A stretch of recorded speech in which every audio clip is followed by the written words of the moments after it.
Youth Congress president ആയിരിക്കുമ്പോഴും അല്ലാത്തപ്പോഴും ഒക്കെ നിരവധി സമരങ്ങൾക്ക് നേതൃത്വം നൽകേണ്ടി വന്നിട്ടുണ്ട്, അതിൽ പങ്കാളിത്തം വഹിക്കേണ്ടി വന്നിട്ടുണ്ട്. ആ സമരങ്ങളുടെ ഭാഗമായിട്ട് കേരളത്തിലെ 14 ജില്ലയിലും ഇത്തരത്തിലുള്ള കേസുകളുമുണ്ട്. സമരങ്ങളുടെ ഭാഗമായതിൻ്റെ പേരിലുള്ള കേസുണ്ട്.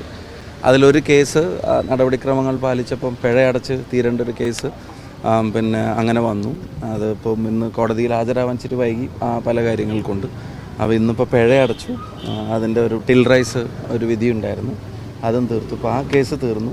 ഇനിയും സമരങ്ങളുടെ പേരിലുള്ള കേസുകൾ കുറേ ഉണ്ട്. അല്ല, ഈ കേസിൽ എന്ത് പറ്റിയത്? സാധാരണ നേരത്തെ തന്നെ പിഴയടച്ച് തീർക്കാവുന്ന ഒരു ചെറിയ കേസ് അങ്ങനെ ശരിയാച്ചൊരു സ്പ്ലിറ്റ് വന്നു കേസിൽ. ഇപ്പം കേസ് നമ്പറിലൊരു സ്പ്ലിറ്റ് വന്നു. ഇപ്പോൾ 1-2 ആളുകൾ പിന്നെ പിഴയടച്ചുമായിട്ട് ബന്ധപ്പെട്ടൊരു സ്പ്ലിറ്റ് വന്നു. പിന്നെ ഞാൻ ഇവിടെ നിന്ന് ചേഞ്ച് ചെയ്തപ്പോൾ കമ്മ്യൂണിക്കേഷനിലും ചിലത് ഇപ്പോൾ അഡ്രസ്സിലൊക്കെ ഒരു ചെറിയ മാറ്റം വന്നല്ലോ. അതിലിപ്പോൾ എപ്പോഴാണെങ്കിലും പിന്നെ പിഴയടച്ച് തീരേണ്ട ഒരു കേസ് തന്നെയായിരുന്നു.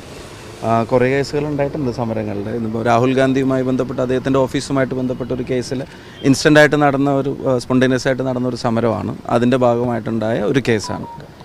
അമൃത് ഭാരത് ട്രെയിനിൻ്റെ വിഷയം മലബാറിൻ്റെ വലിയൊരു നിരാശയുണ്ട് ആ കാര്യത്തിൽ. സ്റ്റോപ്പുകൾ അനുവദിക്കുന്നതിൽ പ്രത്യേകിച്ച് വടകരയാണെങ്കിലും പ്രധാനപ്പെട്ട സ്റ്റേഷനുകളിൽ ആളുകൾ കൂടുതൽ ആശ്രയിക്കുന്ന സ്റ്റേഷനുകളൊന്നും സ്റ്റോപ്പില്ല എന്നുള്ളതാണ്. അപ്പോൾ അത് ശ്രദ്ധപ്പെട്ടിട്ടുണ്ട്. കോൺസ്റ്റിറ്റ്യുവൻസിയിൽ ഇപ്പം വടകര കോൺസ്റ്റിറ്റ്യുവൻസിയിൽ കൊയിലാണ്ടി, വടകര, മാഹി, തലശ്ശേരി 4 പ്രധാനപ്പെട്ട സ്റ്റേഷൻ. അതിൽ തലശ്ശേരിക്ക് മാത്രമാണ് ഇപ്പോൾ സ്റ്റോപ്പ് അനുവദിച്ച് കിട്ടിയിട്ടുള്ളത്. വടകര ഉൾപ്പെടെയുള്ള സ്റ്റേഷൻ, വടകര ഇപ്പം നവീകരിച്ച ഒരു സ്റ്റേഷനും കൂടിയാണ്. ഇപ്പം പിന്നെ കഴിഞ്ഞ ഒരു 2 ആഴ്ച മുമ്പ് നമുക്ക് കോവിഡ് കാലത്ത് നിർത്തിവെച്ചിരുന്ന ഒരു 3 ട്രെയിനിൻ്റെ സ്റ്റോപ്പ് നമുക്ക് റീഎസ്റ്റാബ്ലിഷ് ചെയ്ത് കിട്ടിയെങ്കിലും ഈ ട്രെയിനിന് കൂടുതൽ സ്റ്റോപ്പുകൾ അവിടെ പ്രതീക്ഷിച്ചിരുന്നു എന്നുള്ളത് സത്യമാണ്. അത് ആവശ്യവുമാണ്, ജനത ആഗ്രഹിക്കുന്നുമുണ്ട്. അപ്പം പാർലമെൻറ്റ് സമ്മേളനം നാളെ തുടങ്ങുകയാണ്. ഇന്ന് ഡൽഹിയിലേക്ക് പോകുന്നുണ്ട്. അപ്പോൾ ആ മേഖലയിലെ എംപിമാരെല്ലാവരും കൂടെ ചേർന്ന് നാളെ ബഹുമാനപ്പെട്ട റെയിൽവേ മിനിസ്റ്ററെ കണ്ട് കൂടുതൽ സ്റ്റോപ്പുകൾ അനുവദിക്കണമെന്ന് റിക്വസ്റ്റ് ചെയ്യും. ഇപ്പോൾ ഒരു ജില്ലയിലെ ഒരു സ്റ്റോപ്പ് എന്നുള്ളത് എല്ലായിടങ്ങളിലും പാലിക്കപ്പെട്ടിട്ടുമില്ല. ചിലയിടങ്ങളിൽ കൂടുതൽ സ്റ്റോപ്പുകൾ കാണുന്നുണ്ട്. അപ്പോൾ അതേ മാനദണ്ഡങ്ങളും സ്റ്റേഷൻ്റെ ഇൻകവും വരുമാനമൊക്കെ വെച്ച് നോക്കുമ്പോൾ പരിഗണിക്കുമ്പോൾ പോലും കിട്ടേണ്ടതുള്ള അർഹതയുള്ള വടകര ഉൾപ്പെടെയുള്ള സ്റ്റേഷൻസ് ഉണ്ട്. അപ്പോൾ അതിന് എത്രയും പെട്ടെന്ന് അവിടെ സ്റ്റോപ്പ് ലഭ്യമാക്കണമെന്ന് ബഹുമാനപ്പെട്ട റെയിൽവേ മിനിസ്റ്ററെ നേരിട്ട് കണ്ട് അടുത്ത ദിവസങ്ങളിൽ അറിയിക്കാനും ഒരു ആപ്ലിക്കേഷൻ കൊടുക്കാനും ശ്രമിക്കും. എന്തായിരിക്കും ഇപ്പോൾ ഞാൻ ഇവിടെ നിന്നിട്ട് ഇങ്ങനെ ഒരു ഉത്തരം എനിക്ക് പറയാൻ പറ്റില്ല എന്ന് ഏറ്റവും നന്നായിട്ട് അറിയാവുന്ന അങ്ങേക്കല്ലേ.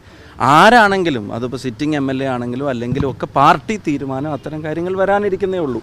എനിക്കിപ്പോൾ പാർട്ടിയുടെ വർക്കിംഗ് പ്രസിഡന്റ് എന്നുള്ള നിലക്ക് എനിക്കിപ്പോൾ ഏതെങ്കിലും സീറ്റിലെ ഇനിയിപ്പം പിന്നെ പറവൂർ സീറ്റിലെ സ്ഥാനാർത്ഥി എനിക്ക് പ്രഖ്യാപിക്കാൻ പറ്റും.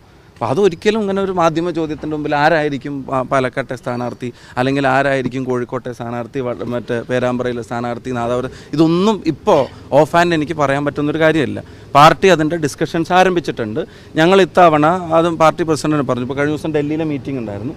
ഡൽഹിയിലെ മീറ്റിങ്ങിലും പറഞ്ഞൊരു കാര്യം, ഒരുപാട് ഡിലേ ആക്കണ്ട, ഒരുപാട് വൈകിപ്പിക്കേണ്ടതില്ല എന്ന് വെച്ചാൽ ധൃതി കൂട്ടി നാളെ തന്നെ. അതിൻ്റെ ചില മാധ്യമങ്ങൾ കണ്ടു ജാഥ നടക്കുന്നതിനോടൊപ്പം സ്ഥാനാർത്ഥികളെ പ്രഖ്യാപിച്ച് വരും. അങ്ങനെയില്ല.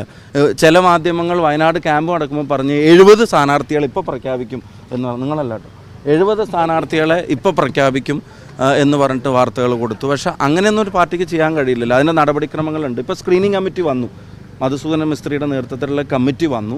അവരുടെ ഫസ്റ്റ് റൗണ്ട് ഡിസ്കഷൻ KPC ലീഡർഷിപ്പായിട്ട് ബന്ധപ്പെട്ടുണ്ടായിരുന്നു. ഇന്ന് സീനിയർ ലീഡർഷിപ്പായിട്ട് ഇലക്ഷൻ കമ്മിറ്റിയുമായിട്ട് അവരുടെ ചർച്ചകൾ നടന്നിട്ടുണ്ട്. അപ്പോൾ അതിൻ്റെ നടപടിക്രമങ്ങൾ ആരംഭിച്ചിട്ടുണ്ട്.